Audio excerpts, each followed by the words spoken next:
So, Abuela, we wanted to ask you some questions about Mom and Dad since their 30th anniversary is coming up. Yeah. When did you first meet Mom? When your daddy was in school. In Dallas, Texas? Yeah. Okay. And what did you think of her? What was she like? I fell in love with her.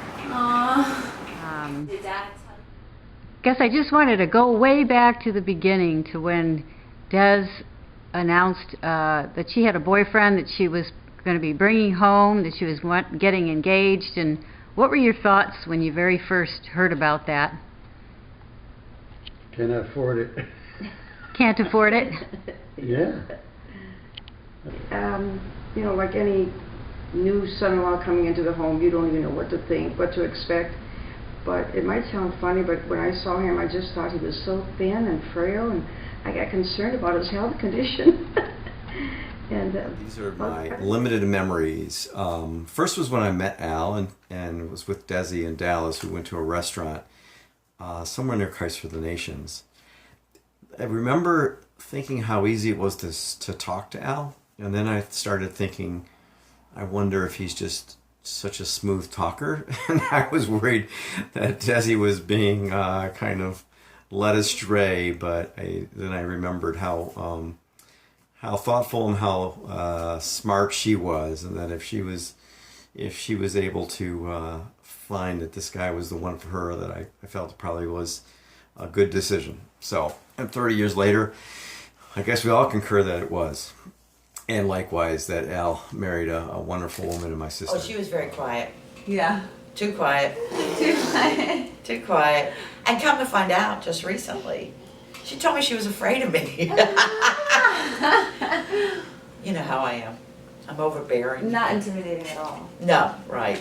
I can't really remember when I met her or how I met her, but she's just been a A+. My memory of Desi was, I thought she's so pretty. You know, I remember she was petite, you know, and I thought she's pretty and petite. But you know, it was such a whirlwind. I really didn't get to know her at all at the wedding. Yeah. So, I mean, my impression was she's really attractive, you know. Al got lucky. Was it? Hi, I hope you can hear this, and I hope you can see this. In back of me is the relics of the state I live in, the state that Desi used to live in, which is Michigan. The thing that I think about as 30 years are behind you guys and your marriage is that the friendship that Desi and I had, I think was pretty sweet. And the three things I think that I can mention that we had that now her and Al have are 1, fun, 2, sports, and 3, God. And so when I see what Desi saw in Al, I know that those 3 things were a part of it. My impression of Desi has always been that she was part angel, kind of a complementary of Al. They were 2 different personalities, and they blended so well. Desi's the right person for your dad. Dad's a tough guy. And your dad's good for your mom. Because I'm almost sure he kept her on her toes. Did he ever call you, ask you for advice? Did you know any of this was happening? Like, how did you first hear about? No, I heard it from, actually I think I heard it from my parents. Okay. You know, back in the day, Yeah. communication was, you know. We didn't have the cell phones. Alright. And did you know this is going to be Al's wife? Yeah. Yeah. Yeah. Because he told me, your daddy told me, I'm gonna marry her. He fell in love with her when he met. When they first met? Yeah. she's saying we're coming over, you know, for us to meet Al, and this, we're getting married. And I'm thinking, you gotta be kidding! How do you know this is the right guy? Well, she said she made a list, and he exceeded the list. I said, well, I think you've got a good point there. Her father, your grandfather, felt the relationship was too soon to get married, and he was not comfortable with Al marrying her. It was too soon, and Right. they didn't know him, and Right. you know, what was his background, and Yeah. I don't think they were courting that long. No, it was like. And then boom, you know, Al, you know, wanted to marry her. Yeah. So I remembered Mom and Dad telling your dad that he needed to go and physically meet your grandfather, you know, show him that he was in love and committed and wanted to marry your mom. So he took a road trip. So what was your impression when you first met Al, Dad? He had a nice personality and friendly and really likable guy. So did you ever think that your daughter would be marrying a pastor? No, had no idea. That was a shock. That was really something. What did you think of that, Dad? I was kind of proud, you know. I thought it was beautiful, and he was very, very presentable of a future son-in-law. What was the wedding like? Beautiful. Do you have a favorite part of the wedding? Dancing.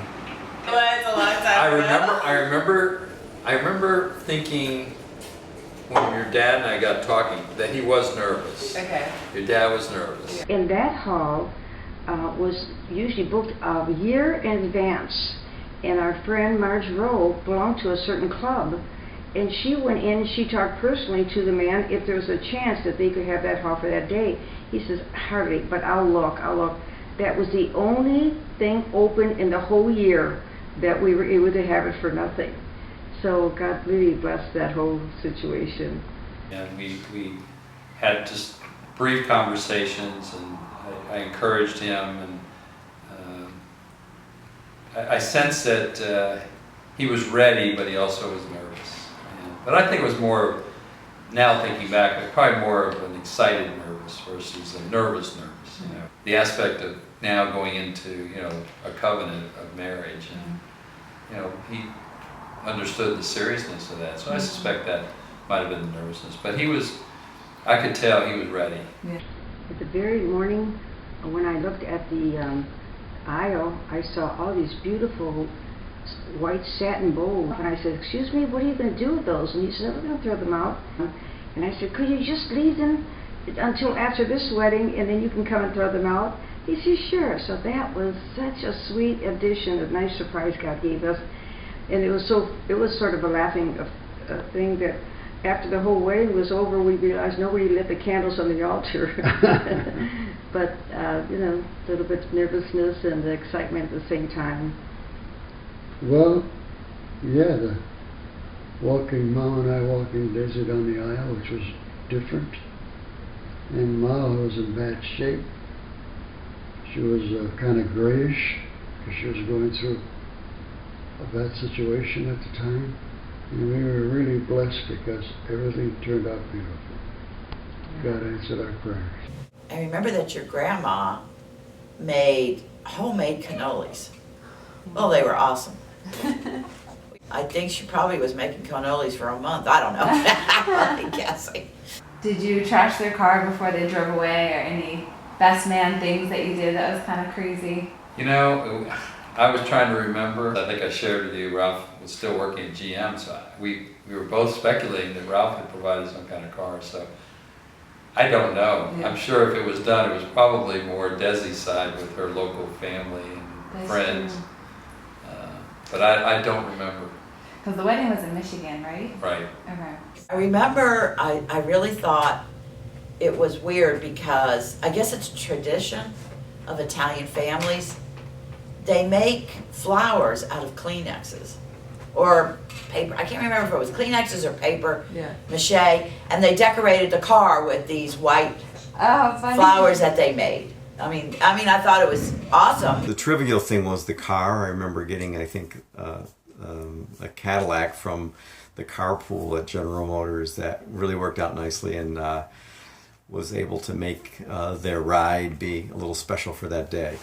But the more memorable thing I had was actually how the Pino family really seemed to just kind of join together with my family and my sister's brother and mom and dad, and how much love there was immediately between the Rossettis and the Pinos. And I've been very fortunate to have had the opportunity to spend a lot of time with the Pinos down in Florida and have become really part of my family. So thank you for that.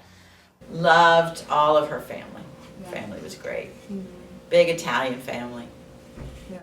They're wonderful people. I mean, you know, they opened their arms when we got there, and you know, we just met them a couple of days before the wedding. So, That's crazy. yeah. It was really fun meeting Al and your family. They were so fun to be with. They're just so uplifting and just caring and kind and funny, and always enjoyed being with them. Do you want to share any blessings or encouragement for Mom and Dad on their anniversary? Any advice? Keep on going. Love each other. Cuidarse uno al otro como Dios lo manda. Well, we wish we could be there. I wish both of you a wonderful, wonderful upcoming many, many years together, and God bless you. Well, Al, I just want to let you know from the heart, I really enjoy you as a son-in-law. I think we're very highly blessed. Your personality, your friendship, your funny laugh, and I'm very glad and happy and blessed. Happy, Love happy you. anniversary. 30 years.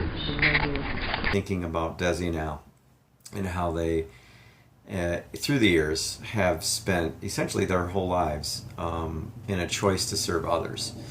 And I just wanted to say that it's not going unnoticed. I see that all the time. Desi, you have a heart of gold, and Al, you are a blessing too, even though we pick on you a lot. Anyways, I love you. We both love you. Miss you, Des. I have for many years as our ways have gone different directions. But I know that you're happy in the calling that you have. Greetings from Michigan, from Malia, myself, our 5 kids. We love you and wish you the best on this anniversary. I certainly want to say that being a little ahead of you guys, I would say that it's hard to believe, but it'll even get better. And you have such a wonderful opportunity to grow old together and just have the intimacy that can only be provided through a marriage. True, you're practically still kids, so enjoy. And again, I say you have blessed us, and we are wishing all the blessings in the world on you. All the love, all the caring, all the health, the happiness that you deserve. Love you guys. Amen.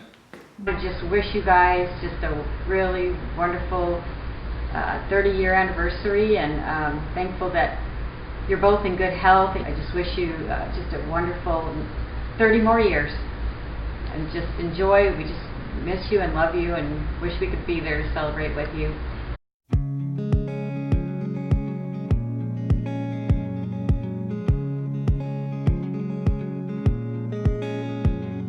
Well, I was 19, you were 21, the year we got engaged, and everyone said we were much too young, but we did it anyway.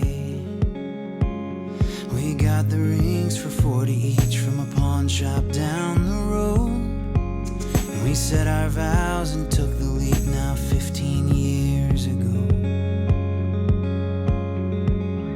And we went dancing in the minefields, we went sailing in the storms, and it was harder than we dreamed, but I believe that's what the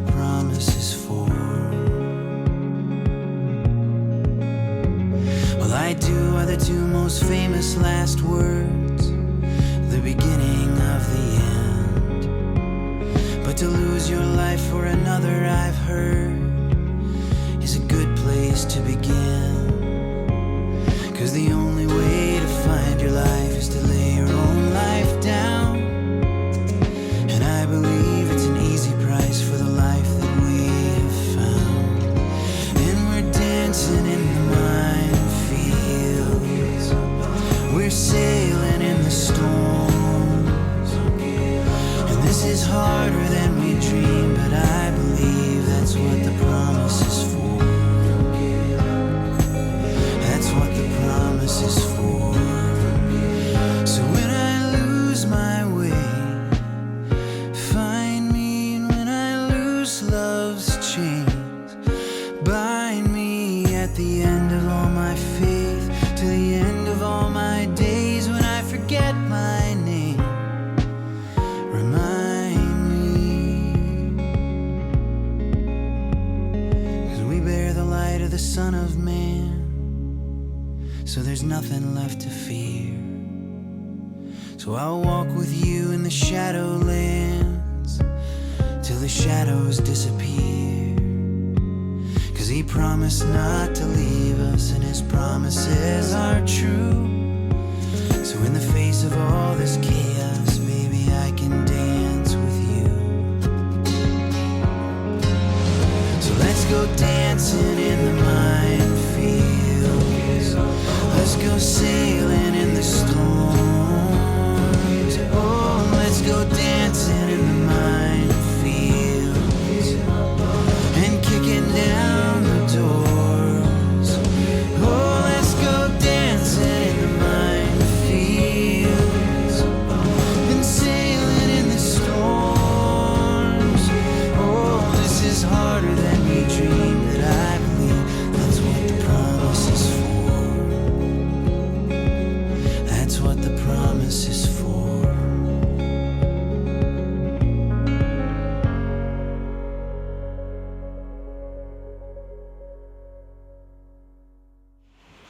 I feel like I'm in a movie.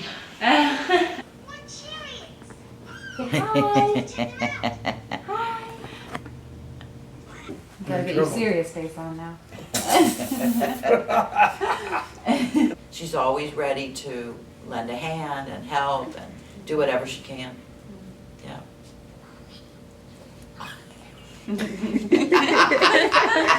There's a head. That was Mary Jane.